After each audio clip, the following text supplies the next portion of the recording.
Ani, what's on? That's it. This is speech. Adi. Yeah. What's that? Civic Center or right here? Around the corner of the theater. We got cat.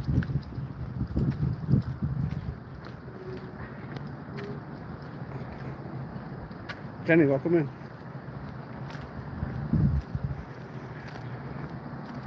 This has got to do with about Native Americans that were murdered and that are missing. You can see that caught some eye me ever since I got here.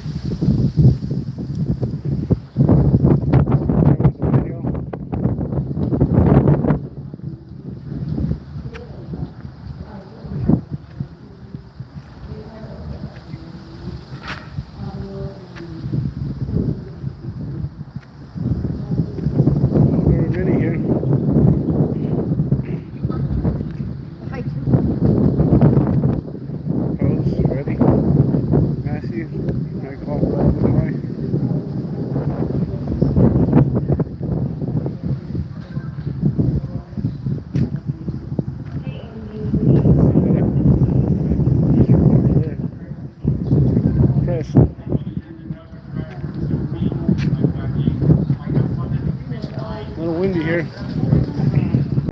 Not very many people.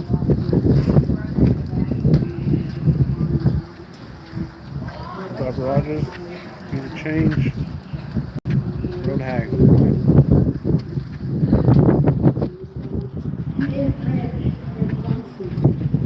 Hey, what's up, brother? Come on. Hey. When your funeral? 28th. Saturday? So, Brother. yeah. Fucking love you, bro.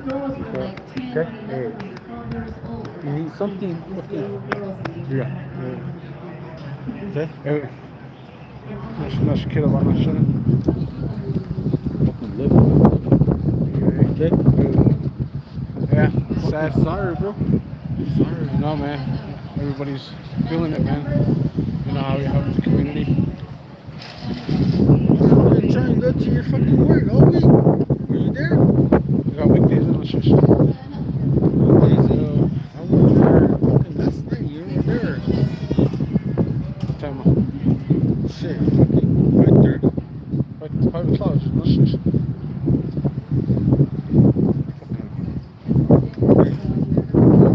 There for you. Okay. Okay? Based on the Fucking put my number down,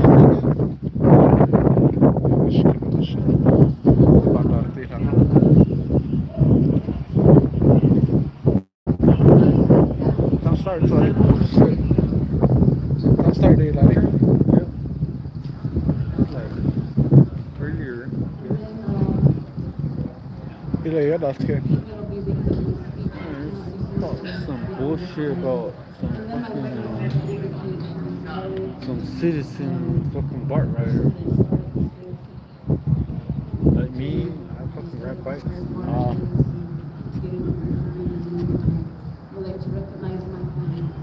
So what happened, bro? I'll tell you. Be now, expedition.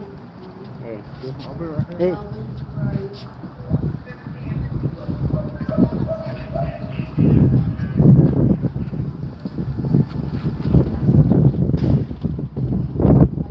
Soul Theater there.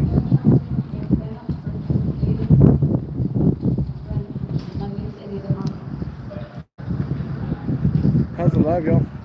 Got a good live? Talking sense. Yeah, I posted a GoFundMe. For January 30. We're raising money for his funeral costs. We got a 6,000 mark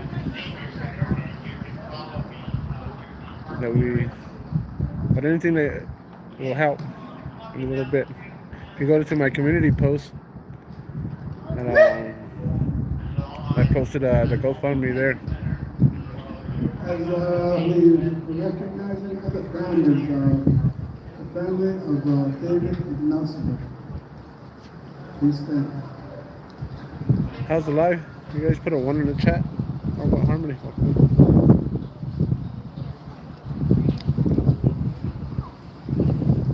Other family that I know It's a little windy. here is the mother Not very much people and here.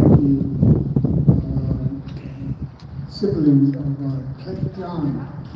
Clint John is the one that was killed in 2016 by a white Arlington police car. Thank you, Jenny.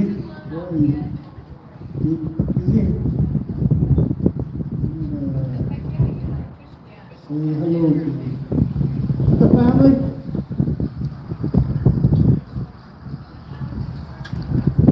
He's speaking. I can't see he's speaking.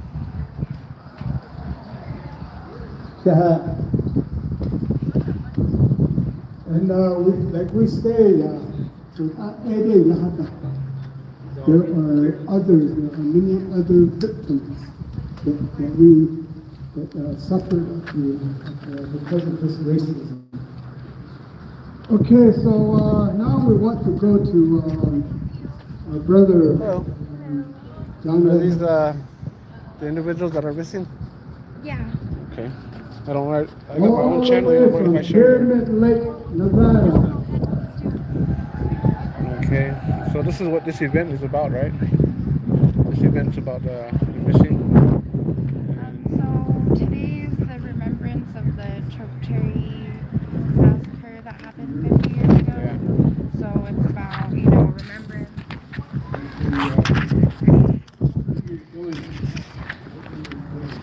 And healing. And we were offered, to set up a booth Okay. for our group. We're the Four Corners Family and Advocates of Missing and Murdered Indigenous Relatives. Yeah. So these are just a couple. Remus Yazzie, he's been missing for over 2.5 years from here in Farmington. And Zachariah Jawan Shorty, his wife was taken in 2020. And his mom advocates for him and just tries to fight for justice.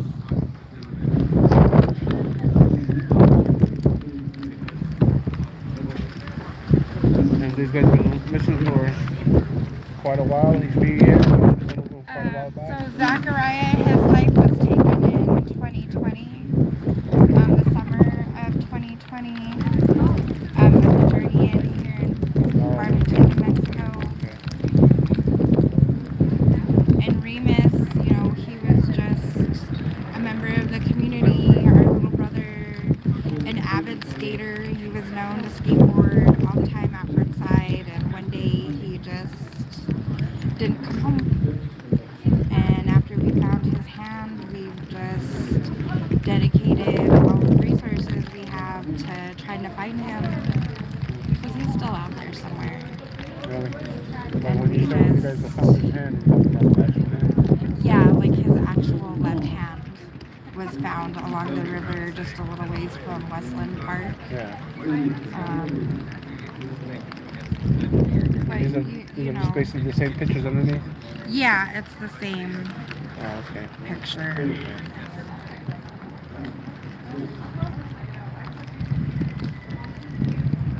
Well, I do appreciate you sharing. Yes, You thank can- you for can your just, time. Yeah. So, was there any investigations done on all this? There is a lot of ongoing investigations on a lot of cases here in the community. Like these are just a couple of them. We've also got Kendrick McGee, who was a part of the Highway 64 salvage operation. So everything, there's different circumstances to every case, and we all have different ways that the police are working with us. Okay, well, in some ways, it sounds good that they're at least trying to take care of it. And getting the support that we get when we You do don't mind being events on- like this. No, no. Okay. Getting the support from the community is really important, because the numbers, we can't do this by ourselves. Yeah. So when people like to come out for us. You know, it really does mean a lot. Yeah. We really don't know, like, this couldn't happen to you. Yeah, I just lost my father last week. On the 12th, I lost my father, and he was a silversmith, and it was health issues, and it was just like you said, you just don't, you gotta cherish life, and you don't realize, you don't even know if you're gonna, you know, Yeah. it's just so all of a sudden, and I appreciate you sharing, and now I do know how it feels when you lose a loved one real close to your own blood. Yeah. So, are any of these just related, or are you just sharing? This one here is my little brother. Okay. Remus, yeah. That's your little brother? Yep, this is my little brother. He went missing at 29, and we celebrated his 32nd birthday without him this year. Yeah, I understand. I'm sorry for your loss. And hopefully, I can. But we're still hopeful. You Yeah. know, he's out there somewhere. Yeah. And that's why we do stuff like this, because we gotta fight for ourselves. We gotta fight for our relatives. Okay. Is there any more information that people are giving here? I can help them out with? Right now, it looks like it's just us. Bernadine's with the Four Corners Canine Search and Rescue. She works with all the families in the area. If somebody gets lost, or somebody's been missing, or whatever the case is, Four Corners Canine Search and Rescue is an excellent resource in this community. She's doing amazing work. She started this nonprofit on her own, just her and her dog, and they have done amazing things. Pretty sure they look Yeah, actually they spearheaded one of the searches that we've done for our brother, and we're in the works of possibly getting another search going, but she's been such an amazing asset to all of us, even just on the side, not just searches, but emotionally and mentally, even on a bad day, text her or call her, and she's there to support us in any way that she can. Yeah, so me and my family today, we're fundraising for my father too, because we found out, I'm finding out, how much it takes, and the funeral costs and all that. Yeah. So we started a GoFundMe, and then we're having we had a Navajo taco sale yesterday and today, so okay. We're slowly building up. And where's your Navajo taco sale at? It's up on Wildflower. Okay. Yeah. If you want delivery, we can deliver. Oh, okay, nice. But I'll give you the information when I'm done here. Yeah, give us the information. I'm sure everybody's going to be hungry after all the presentations. Right on. All right, I'm going to move on over here. Yeah, for sure. Thank you for sharing. You too. Thank you.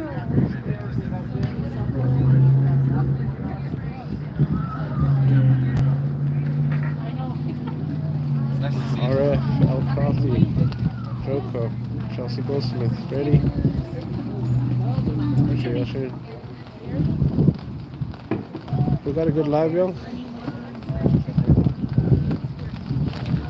And this is the Four Corners Canine Search and Rescue. Yeah, so except for Trigger, I lost him in February to cancer, but he's the one who started this organization.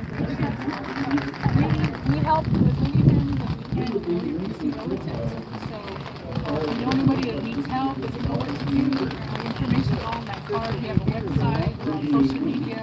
So just reach out to us. We're here to help. Where are you from? Are you from here? Sandy? Okay. All right. Do you have a missing relative? Oh, what's his name? Jason? Oh, okay. Oh, I'm so sorry.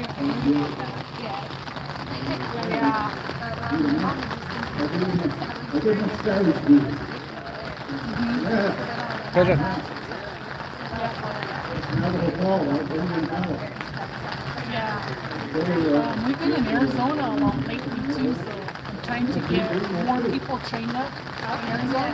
So because I'm here and it takes me about 3 hours to get out there, so the more people we can get certified to do this, then we can get more people on board. Yeah, yeah. So back here, there's information. So I try to certify as many people on our team. It costs money to certify people, so that's why I get real picky on who we train because it takes a lot of time to train somebody. But yeah, if you guys are interested, let me know. My phone number's on there, my name, email, all of it's on there. Well, it was nice to meet you. I'm sorry about your dad. I hope hopefully you get answers for you soon. Okay. Your uncle. So he's your uncle. Yeah. Okay. I forget that too. What's your dad's name? Michael Sinbadi. Okay. Yeah. Is there Mike and Michael? Yeah. Okay. Who's in Phoenix? Mike. Okay. I confused him. Yeah. That's Juju. He's the representative today. Well, it's nice to meet you. Thanks for stopping by. Let me know if you have questions or anything. Just reach out to me. Excuse me. You don't mind if I do a little interview with you? Sure. I just got my own channel. And, Why is it raining? I just want to let the people know that, you know, you lost a loved one, right? Yeah, my You dad's brother. Stand over here, Lisa.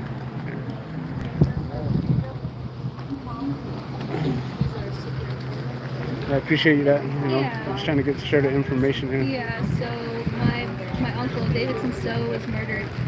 Well, we didn't know he was murdered back in December. That's when we thought he was just missing. Mm-hmm. And it didn't come to that conclusion until maybe the middle of December. Yeah. When my brother and Davidson's wife came together and finally asked each other, have you guys seen him? And neither one of them did for a while, so that's when they finally were like, okay, maybe he's missing, we gotta start getting all this information together, and that's when they tried calling the police about it. But the police didn't come back with anything, they said. They only did a really very basic brief search. Yeah. And the reason why they did that is because it was snowing that night, and the policeman didn't want to go too far from his vehicle. And they later found out that where that policeman was already searching, Davidson's body was just a couple feet away. So Where he ended the search. Yeah, where he ended the search, it was just right there. So they just came back and said we didn't see him, we didn't find him or anything. Was that the Navajo police or? Yeah, Or the Navajo police? Department, yeah. Okay. And so they just thought he was still missing then. They didn't know he was murdered because the police didn't do a thorough search. Yeah. So he stayed out there until February. And my dad decided to do his own search together by other community members and him. Yeah. And that morning, when they were just about to search, that's when the police finally came down to Saley again and went right to where his body was without notifying any of the family that they already knew where it was. Yeah. And they just left him there for whatever reason. And like I said, my dad was at the store, and that's when we saw the police finally go to that turn off to go right to where his body was at. And that's when he didn't want to hope for the worst, but he just followed them to just, see if it really was him. Yeah. But the police were not letting him identify the body. Yeah. Yeah, they told him they had to wait for his wife. So that's what they did, they waited for his wife. And that's when they confirmed, yeah, it was Davidson. So after that was just questions like, how long was he out there, How long has it known that he was murdered? Why you guys just barely going to his body, And so that conducted into, they gave my dad and his family and his brothers a hard time about it, and they went down to Chinle to search for answers for that. And this is the Navajo Navajo Nation Nation Police Department. Okay. Yeah, just the negligence there. They wanted answers as to why all that stuff happened, And I've heard that the Navajo Nation police have been, not really putting in effort. Yeah, they've been really lacking for a while now. Yeah. So, but they just were giving them a hard time, not giving them any thorough answers, giving them the runaround, basically. Yeah. So that kind of conducted to my uncle Mike Body. He's the vice president for Arizona Central AIM. Yeah. So that's when he just kind of had us come together and was like, we're gonna march in Chinle, and we're gonna march right up to the police station to try and find answers, Yeah. So that's when other AIM members came, and that's how we kind of got involved with the Strip Rock chapter. They helped us with that march on May 10th. We did that. Yeah. And we marched up to the police department, and that's when they finally allowed them in to try and give them answers. Yeah, so that's still kind of going on. Still just trying to find, concrete answers and everything, Yeah. and making sure the guy yeah, that's another thing too. When my uncle went missing, there was this guy around Saley who's pretty bad. He does all this dealing around. He does drugs and he threatens a bunch of community members. Yeah. He's been a problem for a while. My family has had to have restraining orders against him. And did your uncle kind of know this guy, or they related? Yeah, he or? kind of did. He Okay. kind of did, and it's like that's what they're trying to kind of conclude, like what really happened that night. Yeah. Since the police didn't do a thorough search on their own to help us with that. Yeah. Yeah. So that night they also got a confession from him. He was covered in blood. He said, "I killed somebody. I killed somebody named Davidson So." But it's like they didn't really take that seriously either. Maybe it's almost like actual proof. Yeah, evidence actual too. proof right there, but it's like they didn't really take it seriously. I don't know if he's always just being thrown in and they take everything they say. I know it sounds very frustrating for you guys and your Yeah. family. And it makes you think, are they actually certified police officers? Or are they just bringing people on just to fill the There's position? a lot of questions with that negligence that they show. It's Yeah. very unprofessional. Oh yeah, yeah, I know what you mean, because I've been to Winter Rock and just to go get information, paperwork. Yeah, yeah. Because See, it's they all make that part, too. it's all public information. Yeah, You know, yeah. we have a right to all that information. I know that they got paperwork we can fill out, forms that we can fill out to get Yeah. all this information, but they don't know their jobs. Is what I'm finding Yeah, out. They do they not just- know their jobs. They just sit there for the money. You Yeah. know, that's pretty much. I'm not saying that they're all. They're not yeah. all. The main people that should be helping the people are the ones that are actually the whole.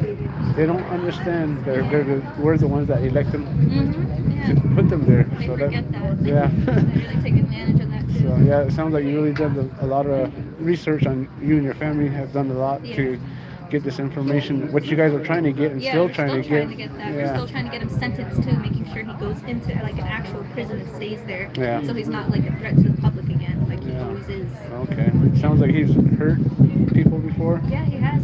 He's threatened my dad. He's threatened our family. My dad, my dad works at home alone. He's like his own entrepreneur. And what is this gentleman's name? Michael Scalati. He's a mechanic, so he does a lot of his work on his homestead. Yeah. And that man has come onto that homestead and threatened him and us, because he knows we're his family, so he's threatened all of us. And that's what we've had to get restraining orders about. Okay. Because this is all these people who support my channel, they're not local. A lot of them are from United States and Yeah, okay. all Just all over, we don't yeah. really know So what's that's going why it's on. best probably just to get more information Yeah. out to the public. Yeah. I'll give you my channel. Yeah. I do public tours here. Okay. And I exercise my First Amendment. I don't know. Yeah, definitely. So, yeah. And would you like to say anything more? Justice for Davidson So and justice for all our missing, murdered, Indigenous relatives. Okay. Who wants to say where they're from? Sorry, what's that? I'm just asking. Joko, Kansas. There's one. There's people. We got a few local people here, and a lot of them are.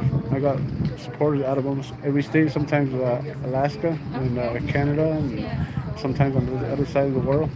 Yeah. So what I do is my channel is about cop watching. Okay. Yeah. So I try to keep these guys transparent and accountable, and it's not looking very good for Arlington themselves, and you know that yourself too. And so it's because they're not used to people filming them because they do the public dirty, and that's why they have their own body cam, but they redact it and stuff like that. So I'm glad that you understand that we have the right under the First Amendment to keep you transparent and accountable. So all right, I appreciate your letting me get some information off you about you're missing, and I hope you in the future you can find more information and get the guy that has done all this. Hopefully he gets what he has coming for him. Okay, thank you. Yeah, thank you. Welcome.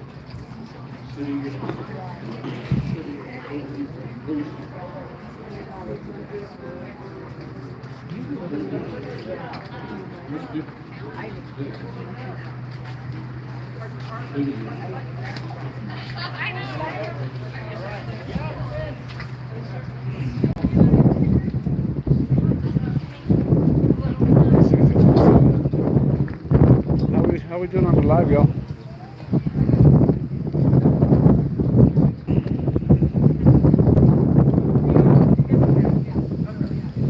appreciate y'all joining and supporting.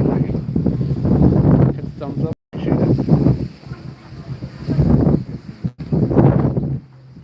And they were going to stop violence, advocating violence. All of our marches were peaceful. And then when we did the city disobedience, they were the violence.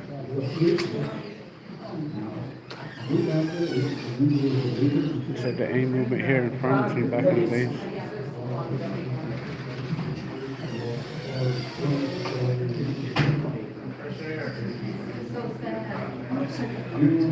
See, this is Farmington where we're at right now. That was outside.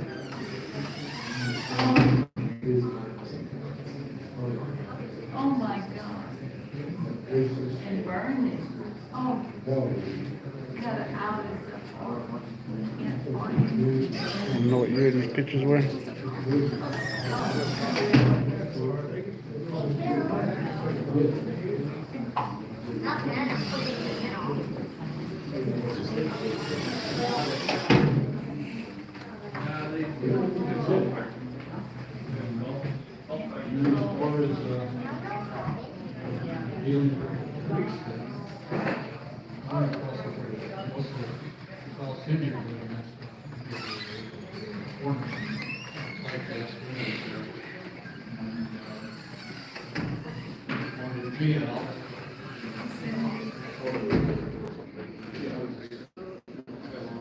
Three others stood there and stood our ground.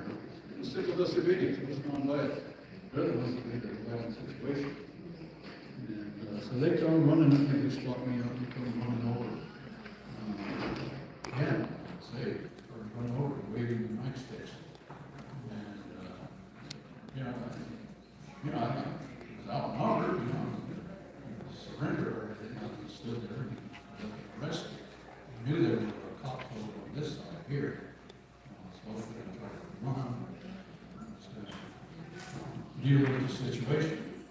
I thought they'd, arrest you, your lights.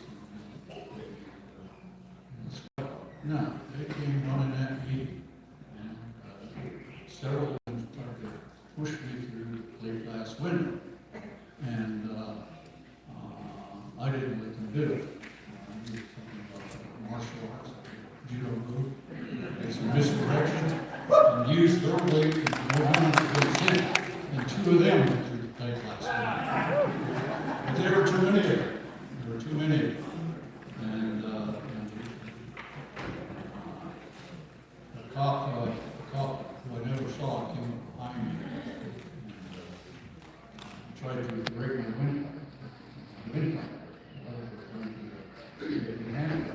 The cop didn't expect my misdirection or pull it down like that. I wasn't going to let him do that. I didn't look at the resistance. I left it me. So, to pull it down, he's bigger than 6 foot, 200 pounds. Master's got a one-on-one situation. But, and then, the cops came, and more cops came, and they handcuffed me. If they had handcuffed me, and this night back up, we would have given it broken. All for surrendering, all for you didn't miss it, okay, it's civil disobedience, so expect some consequences, yeah. But, and others like Cat Scott and John Claw are also on this side here. And instead of reading my rights, they just grabbed us, the three of us, and threw us into the back of the squad car there. That meeting was supposed to read personal rights and ease them in. No, they just threw us right in there. Hit my head there and they didn't raise the rights. And then I turned around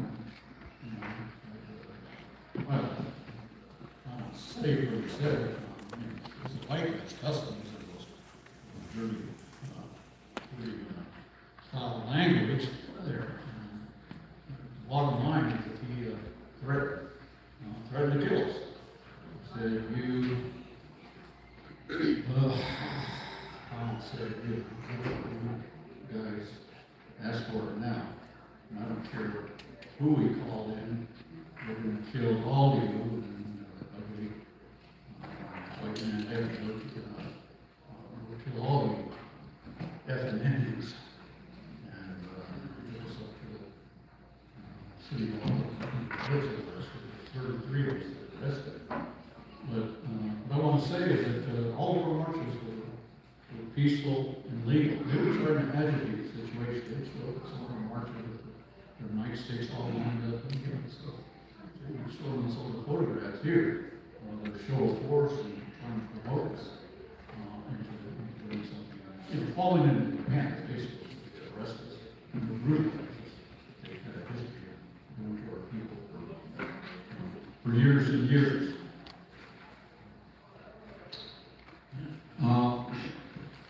And, came a legal defense situation for 30 years. Just for Jim Toulouse, and they're very helpful people, helping us out in addition to the people that Larry and mobilized. Dear sister, was a peaceful. An oratory that mobilized a lot. I think there were probably 1,000 people sending mission. They were just watching to see if they wanted why is it being we didn't attack them, attacked us. We reacted. It's supposed to be all they said. But it created a legal situation in loose, well-known civil rights attorney, criminal defense attorney, legal victims, tried to keep us from marching. We had a constitutional right. It took about a month of litigation and negotiation, but we won the right to march. So we did that summer. But first, we're trying to figure out all kinds of things in addition to the lack of justice. Families of the victims. Kids very late sent to Spring for a few years, shooting pool, bragging about the murders. They were going to be guilty because they were part of this culture, this white culture. Not only here, but multiple border counts. There's no such thing as Indian criminal border. No such thing. Not only are they sitting on stolen Indian land, that's why we call them settled colonists, they exert, they use their right to be here and to interact with us in a peaceful way. We were not in control. And the trouble was already here. So I wasn't an outsider who was controlling it.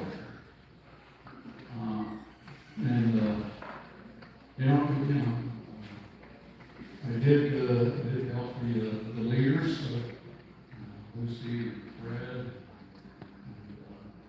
and Chili, and the others. We had a central committee for which leaders, and the blacks and fighting whites and others. They had their own set of concerns. Perhaps once they go, organizing the United Front. And yes, the first march was 4,000 people there. And subsequent marches, 3,000 before the riot. We had 5 consecutive marches, massacres, showing real mental power.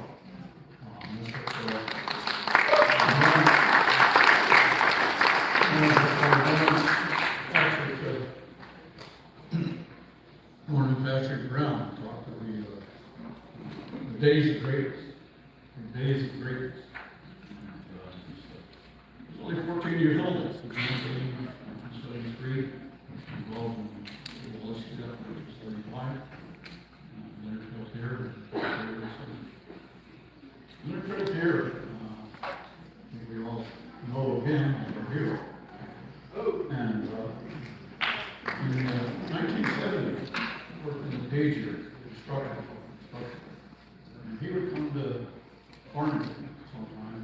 stayed at Avery Hotel, three-story building.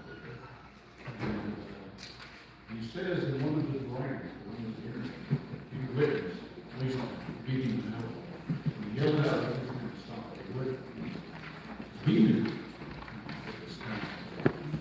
And one, I think, shoulder to shoulder, and both here, he's jumping the swamp and defended the elements and the children.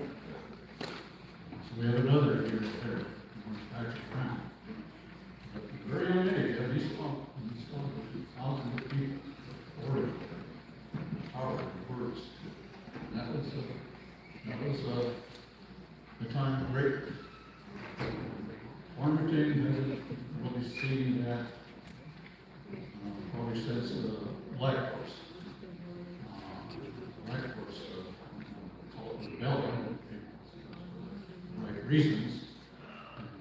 Farmington doesn't see any sense the long hot summer of 1974. And it was, we were outraged, we were shocked, we were angry. Not only for the three victims, we know the victims were many. And they were later identified other victims of racial hatred. There were many, lot of victims. Where they buried them, Joe Cherry Canyon, west of Little Cloud Highway. It was a killing place. It's a literal boom to help a big victims in those hills. And so, we're talking mass murder here. So, just because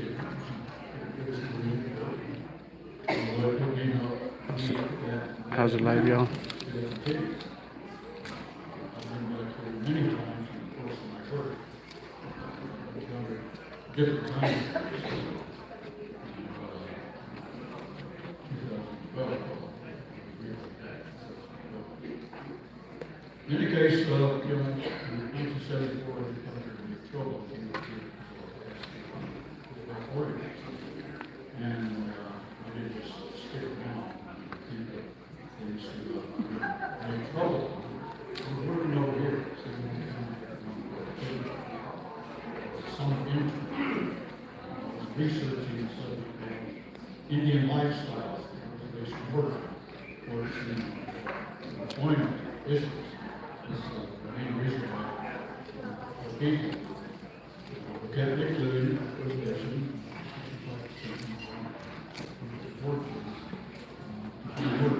Very important. In that project, the basic data, set of recommendations, which an agenda make to improve the lives of the future of our people. We care about it. We love it. Our flesh of the same flesh, blood of the same blood. So the three victims. They're our brothers. We attack on one, we attack on all. So it was people out in the streets. It's totally unity. Totally unity. And really unbelievable. It's 5 weeks. A young man to see that your work, Ray Johnson, he's bringing out the best things. The words, bringing out the best things. They weren't just words, they're out in the streets with us. So, it's a time to not only reflect on it, it's an important part of our history. And it should be properly documented, properly recorded. It's a matter of Broken Circle, written by a white man, written for primarily white readers. There's no narrow context, no feeling there. It's a lot of money to go for royalties, and there are opportunities out there that want to make movies based on the Broken Circle. Many of us find Broken Circle offensive. In particular, when he refers to our people, the ones that have drinking problems, as whiners, wobbling up and down the streets of Farmington. Page 96, broken circle. That's what they think of us. We have great authors, professors, amongst us now that don't talk that way. Their Bordertown research, reports, dissertations, and books. Jill Redhorse Bennett and her family were among us. In 2022, she wrote a book, We Have Just Begun to Fight. One of the signs that the marchers were carried. I think that might be the second or third march. Hate crimes and injustice in America. Focusing primarily on farming and Kirkland. A very ugly encounter with racism and Michelle Hall, who was just 4 years old. And have other now professors and book authors that wrote another book, 2020 and 2021, Red Nation Rising. From Bordertown violence to Native liberation, examining border towns across America, and developing a framework to deal, Indian people to deal on our terms. We're on the receiving end. And we also have Lisa Weber, Jameson, among us, came down from Wyoming, 2006, PhD dissertation, on racism, police brutality in Farmington. She's among us, and Jennifer Dale, and Melanie Yazzie, who are two of the co-authors of that book, Red Nation Rising, are among us also. They're very important, very influential people. And we're also charitable of the National Association of Human Rights. Anybody let me know the line's clear? We got a good line. Irvin Keishwood and others took steps to form the National Human Rights Commission. Under Jennifer's leadership, he was looking to effective advocate for our people, that years of studies. It grew up. Chile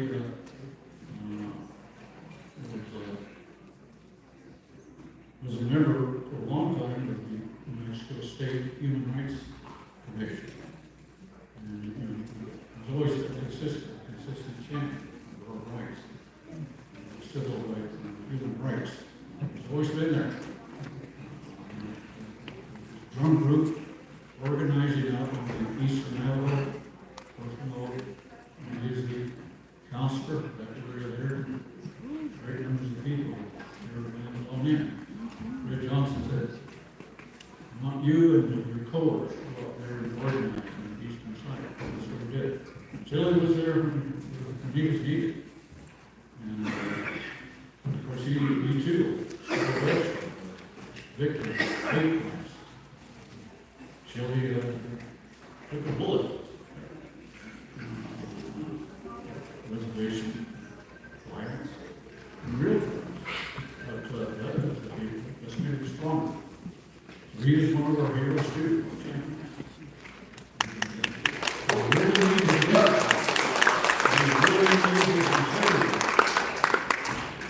So he is a blessing, a great blessing to the children of Navajo.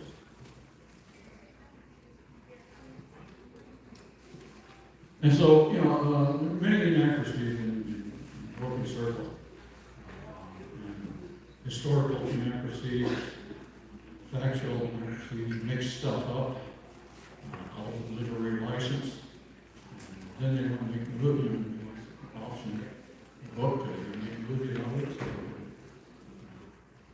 show winos waddling up and down the streets of Farmington, and, making us look less than human and savages. And you get a white guy on. None of our authors, none of our scholars describe our people that way. Because, there are people, human beings. Sure, some of them have trouble with alcohol that makes them easy prey to hate crimes. But, there's that love, that care. And so that should be in the curriculum. I'm on college, Native American. Jeanette College. And, people need to know this. Some people don't even know who Fred Johnson is. Who Leonard Peltier is. Remember Russell Williams came here in 1990. And he came here to hold the press conference on the project he was working on. And he was telling, people were telling, people showed up and telling. People who they called street people said, Russell saw the hate crimes. Russell, it's still going on. It's still going on. And I knew some of these so-called street people who grew up. Most of them have since passed on. But, they knew the reality in the main streets of Farmington. So, there's more I could say. I'm hoping that this is a historical day. That the Total Theater, jewel of downtown Farmington, is being used for purposes such as this. I think we've torn this down and put something else. It's been here since 1948, many times. So, it was good that we have a facility to meet, dialogue, collaborate, positive, constructive change for our people.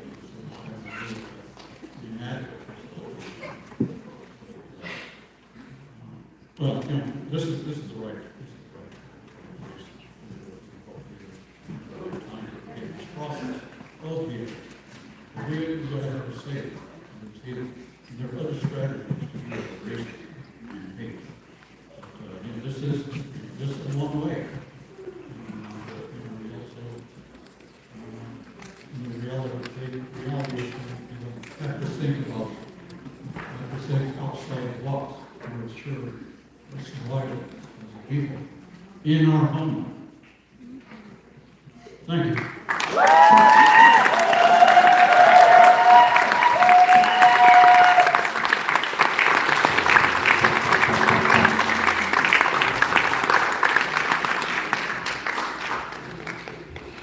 Thank you, Brother John. It's good to see you. You honor us with your visit, my brother. Yeah. We need let's back up to the first slide. We do need to get on with the program. We have asked some of the folks to talk, but we're just so far over time that we're just going to start continuing our program. We do want to share with you some pictures. Jonah? I'm going to come my live here, yo. I'm going to start another one here.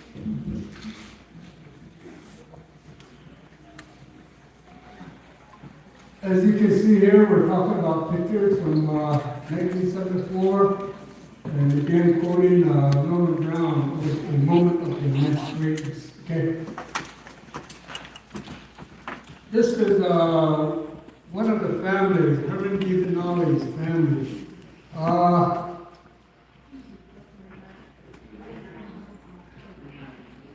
Ben, are you still here? Ben was here with us earlier. He's the guy that's holding up the sign. Okay, now listen. This is Lucy Kismet, my big sister. She was the main mover She was the brain, she was our leader. And, we just honor her so much. Okay. Here's Lucy and Mary again. Mary's here with us.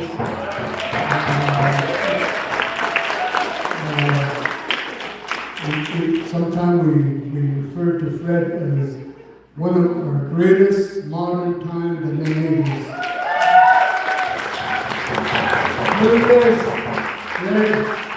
And Reverend Billy Cleaver, who was with NAACP at the time.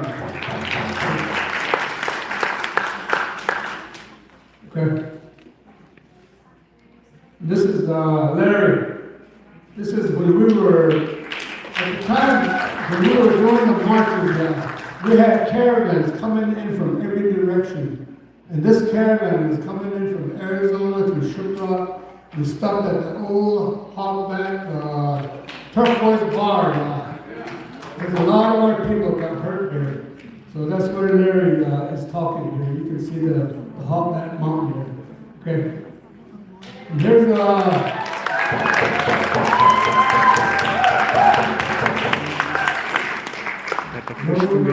explanation needed.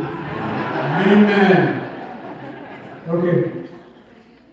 And this is Reverend Henry Bird. Bill, would you stand? When our movement at the time needed a place to take a rest, some place to eat, this man provided that place across the river, the old little church there, First Episcopalian Church. And he's one that we greatly honor. Bill, thank you for being with us. Okay. Here's Travis, that really giving us the fire brimstone. Okay, Fred is right there again. Okay. There's one of our march leaders. See our young people there, all the people behind them. Okay.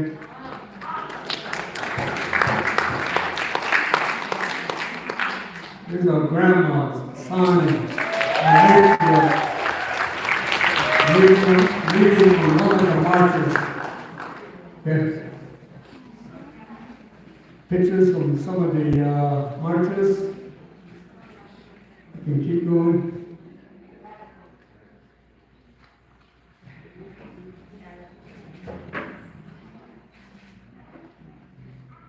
This guy in the white shirt is me. And you can see him slamming away on the drum with singing the aim song. It's my right arm, yeah. I can say that I've been a victim of white racial violence. In June 27, 1976 or 78, I picked up a hitchhiker in Shiprock up on the hill right here outside of Farmington. He had a poncho, yeah, so I never knew what was going on. But he shot me right up here at the top of the hill, and he took my arm off.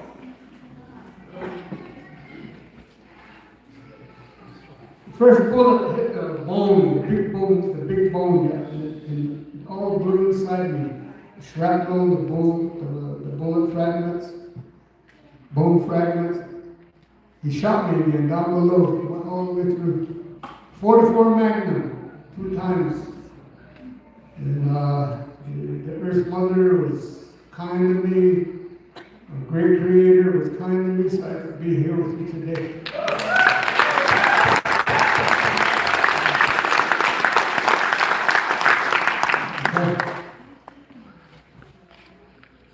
These are Coalition for Navajo Liberation Song.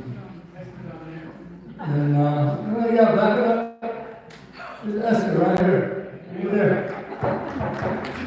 And some of these men, the white shirt with the black hat as Ben Dawes.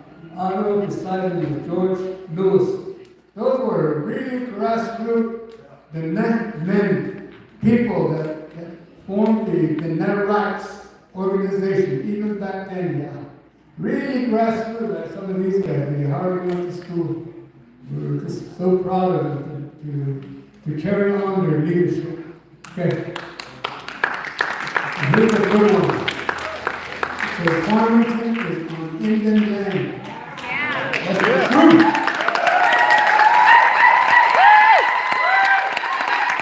All communities, Farmington, Aztec, Bloomfield, they are on stolen land.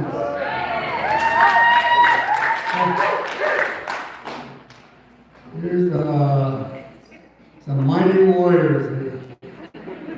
Fred's in the truck right there, and Travis Cavallo is in the middle, and I think that's probably Lorenzo driving. Okay.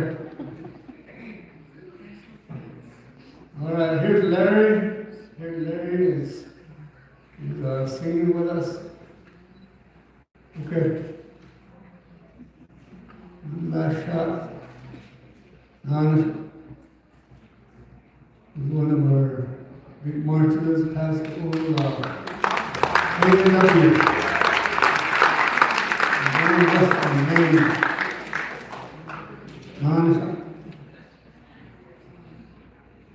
Here's what John talked about. That day that they stood down the Farmington police. Show the next picture.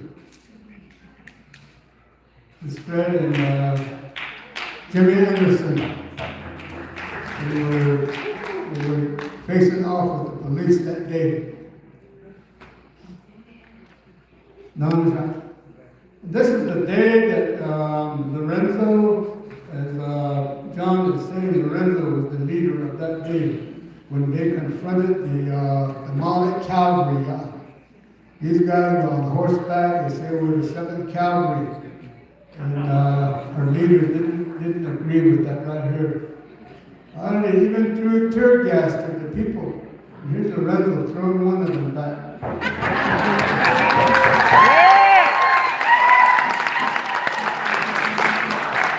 So here on Broadway, just past that place. This guy, he just walked into it. This must have been a goofy white guy. Just walked into the city, he got arrested. Rodney's the one that broke that broken circle. Then another picture of one of the guys getting arrested. What was some scene? Okay, there's the cavalry guy back there. That's how they were all dressed. And this is the one that also John referenced, James R. Toulouse.